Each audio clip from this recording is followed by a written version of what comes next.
بسم اللہ الرحمن الرحیم۔ شروع اللہ تعالیٰ کے نام سے جو بڑا مہربان نہایت رحم کرنے والا ہے۔ السلام علیکم ناظرین کہتے ہیں کہ انسان کا مقام فرشتوں سے بلند ہے۔ اگر انسان کا مقام فرشتوں سے بلند نہ ہوتا تو حضرت آدم علیہ السلام کے سامنے فرشتے سجدہ نہ کرتے۔ آج کا ہمارا موضوع بھی اسی کے متعلق ہے۔ یہ حضرت سلیمان علیہ السلام کے زمانے کا واقعہ ہے، جب اللہ تعالیٰ نے جنات کو حضرت سلیمان علیہ السلام کے تابع کیا تھا، کیونکہ اس وقت حضرت سلیمان علیہ السلام کے دربار میں جنات بھی حاضر ہوا کرتے تھے اور ان کا عام انسانوں کے ساتھ مناظرہ ہوا کرتا تھا۔ عام لوگوں سے کلام کیا کرتے تھے اور ان میں جنات بادشاہ بھی شامل تھے، جنہوں نے انسانوں کو غلط اپنی طاقت اور جادو کے بلبوتے پر انسانوں کو گمراہ کرنے کا سلسلہ شروع کیا۔ انہوں نے لوگوں کو جادو سکھانے کا سلسلہ شروع کر دیا، جبکہ قرآن پاک میں اس کی کوئی تاکید نہیں کی گئی تھی، کیونکہ وہ جنات حضرت سلیمان علیہ السلام کے حکم کے تابع تھے۔ اسی لیے بعض لوگوں نے حضرت سلیمان علیہ السلام کی نسبت سے ان جنات کی باتوں پر یقین کرنا شروع کر دیا اور ان کی بتائے ہوئے عملیات شروع کر دیے۔ اس طرح کالے جادو یا سفری عملیات کی بنیاد رکھی گئی۔ لیکن سورۃ البقرہ کی آیت نمبر 203 میں اللہ پاک ارشاد فرماتے ہیں کہ سلیمان علیہ السلام نے کبھی کوئی شرک نہیں کیا، ان کا ان جنات کے عملیات سے کوئی تعلق نہ تھا۔ یہ جنات شیاطین نقش سلیمان علیہ السلام کے نام سے عملیات کرتے، جبکہ اللہ تعالیٰ نے خود قرآن کریم میں ان سب کو سلیمان علیہ السلام سے غیر منسوب قرار دے دیا ہے۔ پھر اس معاشرے میں بدعمالی کا راج بڑھتا چلا گیا اور معاشرہ ہر قسم کی اخلاقی برائیوں کا شکار ہو گیا۔ اب یہاں سے ان دونوں فرشتوں کا تذکرہ شروع ہوتا ہے، جنہیں اللہ تعالیٰ نے اس معاشرے کو راہ راست پر لانے کے لیے انسانی روح اور انسانی صفات دے کر زمین پر بھیجا۔ علماء اکرام فرماتے ہیں وہ جو قصہ ہاروت و ماروت کے بارے میں روایتوں میں آتا ہے وہ 22 ثبوت تک ہے اور اس کا توکل یقینی ہے۔ قصہ کچھ یوں ہے کہ ایک روز اللہ تعالیٰ نے آسمانی دنیا کے پردے ہٹا دیے اور فرشتوں نے زمین پر دیکھا کہ اہل زمین سنگین گناہوں میں مبتلا ہے۔ شراب نوشی، زنا، چوری چکاری، قتل و غارت عام ہے۔ اس قدر گناہوں میں مبتلا ہے تو فرشتوں نے اللہ تعالیٰ سے شکایت کی، اے پروردگار یہ کیا ہے؟ اے ہمارے رب، تو نے ان کو دنیا میں اپنی عبادت اور اطاعت کے لیے بھیجا تھا، پر ان کی حالت تو یہ ہے کہ یہ ایسے گناہوں میں مبتلا ہیں، آپ فوری طور پر ان کی پکڑ نہیں کر رہے۔ لہٰذا فرشتوں کو ان کے اعمال دیکھ کر سخت بیزاری ہوئی اور انہوں نے ان کے لیے بد دعا کی۔ یہ سب دیکھ کر اللہ تعالیٰ نے ان سے فرمایا کہ میری ذات اہل زمین سے حجاب میں ہے، یعنی پردوں میں ہے، اس لیے میرا خوف ان کو کم ہے، کیونکہ تم سب میرے پاس موجود ہو، مجھے دیکھ سکتے ہو، اس لیے تم پر میری ہیبت اور خوف ہے، تم میری عبادت اور اطاعت کرتے ہو۔ جو خشیت تم پر طاری ہے وہ اہل زمین پر نہیں ہے،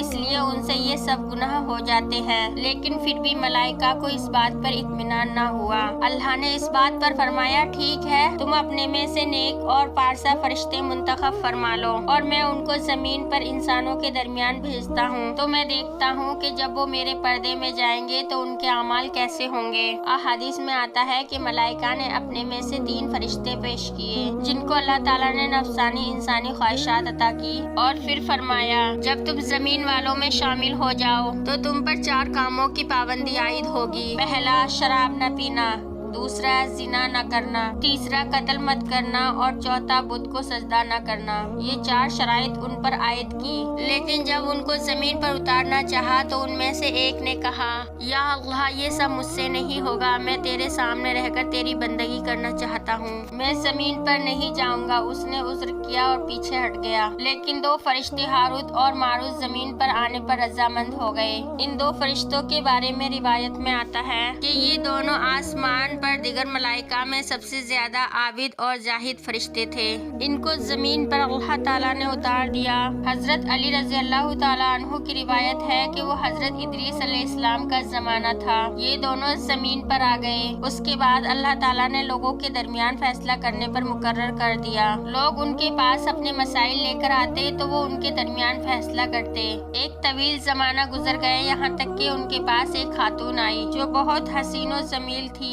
کہتے ہیں حسن و جمال کا یہ عالم تھا جیسے ہزاروں ستاروں میں سب سے حسین ستارہ ہے، اسی طرح وہ خاتون بے حد خوبصورت تھی۔ وہ خاتون ہاروت و ماروت کے پاس آئی اور ان کے سامنے اپنا مسئلہ پیش کر دیا۔ اللہ تعالیٰ نے جو نفسانی خواہشات ان فرشتوں میں رکھی تھی وہ اب بھڑک اٹھی اور اس کے ساتھ ان کے اندر برائی کی خواہش پیدا ہو گئی۔ انہوں نے اسے برائی کی دعوت دی کہ تم اپنے ساتھ ہمیں زنا کی اجازت دے دو۔ اس پر خاتون نے کہا نہیں، پہلے تم لوگوں کو میری شرط ماننی ہوگی۔ شرط یہ ہے کہ میرے پاس ایک بت ہے، پہلے تم میرے بت کو سجدہ کرو اور میرے دین میں داخل ہو جاؤ تو میں تمہیں زنا کی اجازت دوں گی۔ انہوں نے کہا نہیں، ہماری توبہ ہے، یہ شرک ہم سے نہیں ہوگا۔ اس پر وہ خاتون وہاں سے چلی گئی۔ ایک طویل عرصے کے بعد اللہ کو منظور تھا کہ خاموشی رہی اور پھر ایک بار وہ خاتون آئی اور اس نے وہ بات دوبارہ کہہ دی تو ایک بار پھر دونوں فرشتوں نے اپنی خواہش کا اظہار کیا۔ اس نے کہا نہیں کہ میری شرط ہے کہ پہلے تم میرے شوہر کو قتل کر دو تو میں تمہاری فریاد پوری کر دوں گی۔ اس پر دونوں فرشتوں نے کہا کہ قتل تو گناہ کبیرہ ہے، یہ ہم سے نہیں ہوگا۔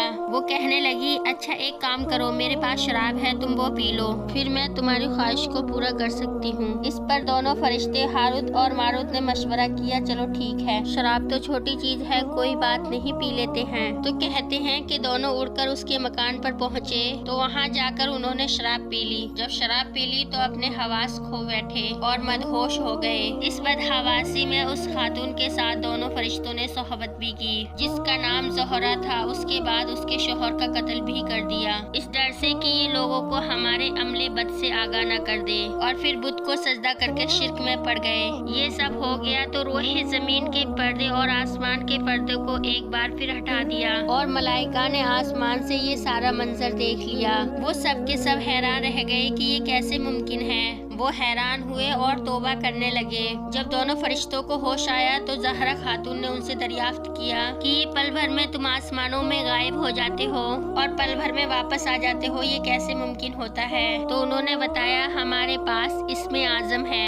اس خاتون نے ان سے وہ اسم اعظم سیکھنے کی فرمائش کی۔ اسم اعظم سیکھنے کے بعد تینوں نے آسمان کی طرف سفر شروع کر دیا، لیکن زہرا کو تو پہلے آسمان میں کھینچ لیا گیا اور ہاروت و ماروت کے پر کاٹ لیے گئے اور ان کو زمین پر پھینک دیا گیا۔ یہ ان کی سزا کی شروعات تھی۔ اس کے بعد ان سے فرشتوں والی تمام صفات چھین لی گئی اور ان کا اللہ تعالیٰ آسمانوں اور دیگر ملائکہ سے براہ راست رابطہ ختم کر دیا گیا۔ اس کے بعد وہ زمین پر ایک عرصے تک در بدر بھٹکتے رہے۔ پھر انہیں پتا چلا کہ ایک نبی کا دور ہے جن کی یہ خاصیت ہے کہ ان کی ایک جمعے سے دوسرے جمعے کے درمیان کی گئی ایک دعا قبول ہو جاتی ہے۔ وہ ان نبی کے پاس پہنچے یہ سوچ کر کہ یہ اللہ تعالیٰ سے ہماری توبہ کے لیے دعا کر دیں گے۔ اس کے پہنچنے کے بعد انہوں نے ہاروت اور ماروت کے لیے اللہ تعالیٰ سے رجوع کیا، جس کا جواب یہ ملا کہ سزا تو انہیں ضرور ملے گی۔ اب یہ دونوں خود سوچ لیں کہ انہیں دنیا میں لینی ہے یا آخرت میں۔ ان دونوں فرشتوں نے مشورے کے بعد فیصلہ کیا کہ دنیا میں ہی سزا لے لیتے ہیں کہ دنیا تو فانی ہے جبکہ آخرت کی زندگی ابدی ہے۔ لہٰذا ایک روایت میں آتا ہے کہ اب بھی موجود باول کے مقام پر ایک کنواں ہے